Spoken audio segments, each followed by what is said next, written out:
Hello' everyone, good morning. মই মৌচুমীয়ে আজি ব্লগটো আৰম্ভ কৰিছোঁ। এই ভিডিঅ'টোত আমাৰ শাহুমাৰ শ্ৰাদ্ধৰ পৰা আদি কৰি কিছুমান তিলানী শ্ৰাদ্ধ দহা এইবিলাকৰ কিছুমান ক্লিপ সংলগ্ন ভিডিঅ'টো বনোৱা হৈছে।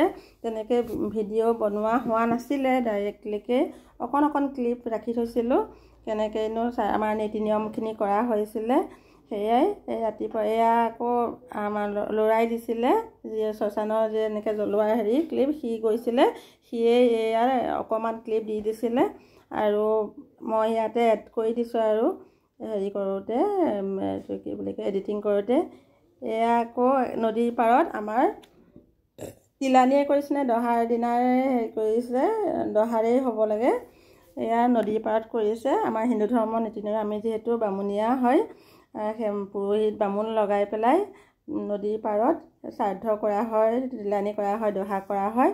এয়া বাবু গৈছিলে, বাবুৱে এইখিনি ভিডিঅ' কৰি ৰাখিছিলে, মই খালি জইন কৰিহে দিয়া হৈছে। তাত কি কৰে এইবিলাক ইমান নাজানো নীতি নিয়ম, খালি আপোনালোকক ক্লিপটো দিয়াৰ কাৰণে দেখুৱাবলৈহে চেষ্টা কৰিছোঁ।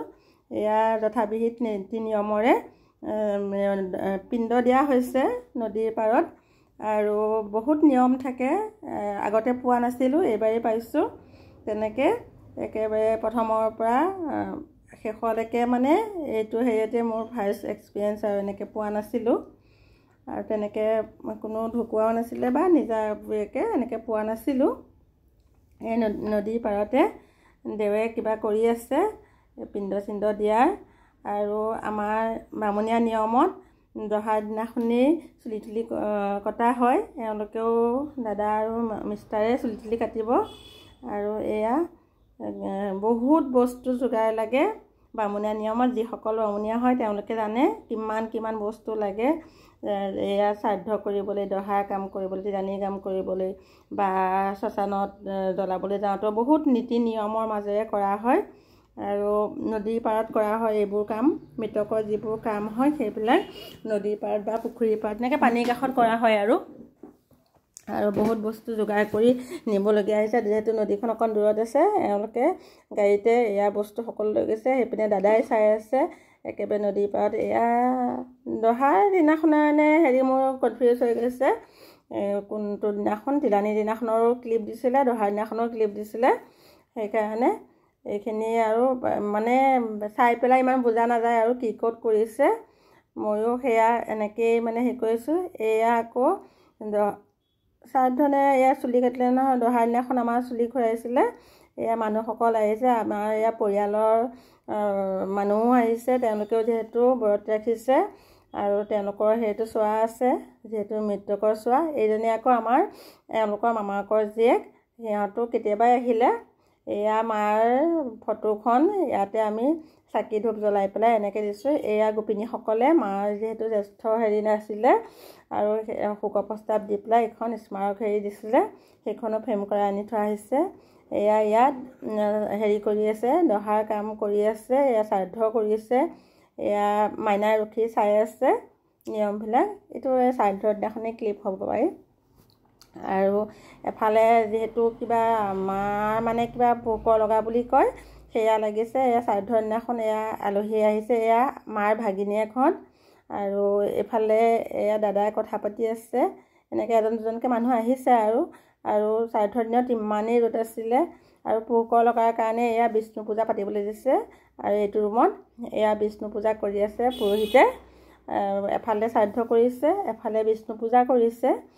আৰু এয়া আমাৰ মানুহজনে যিহেতু এইবিলাক কাম কৰিছিলে, মৃতকৰ শ্ৰাদ্ধ এইবিলাক কৰিছিলে, সেইকাৰণে শ্ৰাদ্ধত মানুহজন আছে আৰু বিষ্ণু পূজাত দাদা থাকিব। আৰু আৰম্ভ কৰিবলৈ লৈছে দেৱে বিষ্ণু পূজা। দেখিছেনে বিষ্ণু পূজাটো কিমান বস্তু লাগে, যোগাৰ লাগে। আৰু টাউনত থাকি পেলাই এইবিলাক বস্তু যোগাৰ কৰিবলৈ অকণ অসুবিধাই হয়, তথাপিও সকলো বস্তু যোগাৰ কৰা হৈছে। আৰু এয়া ময়ো মাৰ স্মৃতি হিচাপে শ্ৰাদ্ধৰ দিনটোৰ ফটোখনৰ ওচৰতে অকণমান ভিডিঅ' কৰিলোঁ, যাতে থাকি যায় আৰু সেই দিনটো আগতে ইমানখিনি হৈ গৈছে যদিও একো ভিডিঅ' বনোৱা নাই। এয়া আমাৰ ৰুমতে অকণমান মাৰ ভাগিনীয়েক মামাকৰ জীয়েকৰ লগত এই ভিডিঅ' বনালোঁ। এয়া মোৰ ফ্ৰেণ্ড আহিছে, মোৰ চাইল্ডহুড ফ্ৰেণ্ড হয়, সিহঁত আহি পাইছেহি। আৰু এই অকণ ক্লিপটো লোৱা ওলট পালট হ'ল আৰু দহাৰ কাম কৰি থাকোঁতে ইয়াক ল'ব লাগিছিলে, কিন্তু জইন কৰোঁতে অকণমান খেলি মেলি হ'ল, অগা পিছা হ'ল, ইগন'ৰ কৰিব এইটো।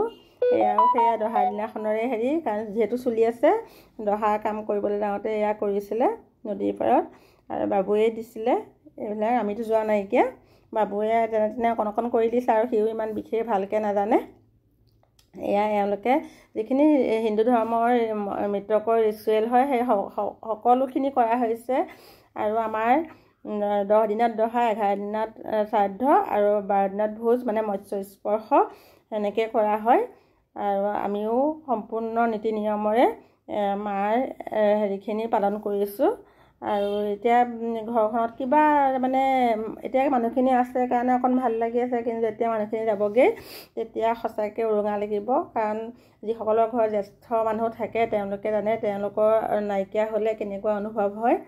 সঁচাকৈ মনটো বহুত বেয়া লাগি আছে। আৰু এয়া মই বতাহ ইমান মাৰিছে নহয় নদীৰ পাৰত, কোনোবা সময়ত হেনো মাটি গৰাকৈ খহিয়ে গৈছিলে, মানে এনেকুৱা হেৰি হৈছিলে। ৰ'দ বাৰু ভাল পাইছে, বহুত ৰ'দ দিছিলে, কিন্তু শ্ৰাদ্ধৰ দিনাখন, দহাৰ দিনাখন আগত বৰষুণ দিছিলে, ৰাতিটো বৰষুণ দি গাজনি ধুমুহা। এয়া ব্ৰহ্মপুত্ৰ নদী দেখিছেনে, বিশাল ব্ৰহ্মপুত্ৰ, এই ব্ৰহ্মপুত্ৰৰ পাৰতেই এইবিলাক কাম কৰিছে। তিলানী হওক, 3 দিনত তিলানী কৰা হয়, 10 দিনত দহা কৰা হয়, আৰু 11 দিনত শ্ৰাদ্ধ কৰা হয়। এয়া কামখিনি নদীৰ পাৰতে কৰিছে, মিষ্টাৰ আৰু দাদা দুইজনেই কৰিছে। মিষ্টাৰে এয়া হেৰি দি আছে, পুৰোহিতে দেৱে কোৱা মতে সকলোখিনি কাম কৰি আছে নদীৰ পাৰত। আৰু যিসকল হিন্দু ধৰ্ম হয় বা বামুণীয়া পন্থাৰ হয় তেওঁলোকে এইবিলাক নীতি নিয়ম জানেই। আৰু মই ইমান বিশেষ ভালকৈ নাজানো, কাৰণ এইবিলাকত পোৱা নাইকিয়া, খালি দেখি পেলাইহে ভইচ অভাৰ কৰিছোঁ। আৰু তাতে ভুল ভ্ৰান্তি হ'লে ক্ষমা কৰিব। এয়া আৰু বহুত দীঘলীয়াকৈ সি নাজানে যে দীঘলীয়াকৈ কৰি দিছে, অকণ প্ৰব্লেমেই হৈছে। মই আকৌ ইমান স্কিপ কৰি পেলাই বা হেৰি ছুটি কৰিব নাজানো, সেইকাৰণে ডাইৰেক্ট এড কৰি দিছোঁ আৰু এইটো ভিডিঅ'টো হেৰি কৰোঁতে বনাওঁতে। এয়া দেখিছেনে।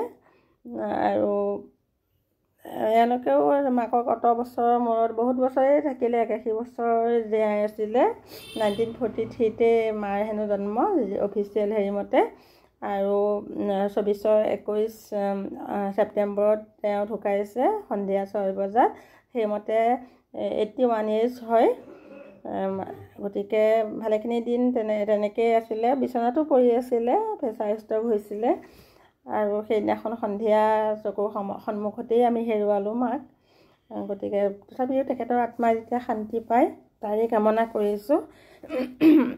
একেবাৰে মানে এইকেইদিন এনেকৈ নিয়মত থাকোঁতে ভইচটো একেবাৰে কিবা হৈ গৈছে, চৰ্দিৰ ভাবো আহিছে, আৰু সেইকাৰণে সেইটো ইগন'ৰ কৰিব। আৰু এয়া আজিলৈ ইয়াতে সামৰিলোঁ।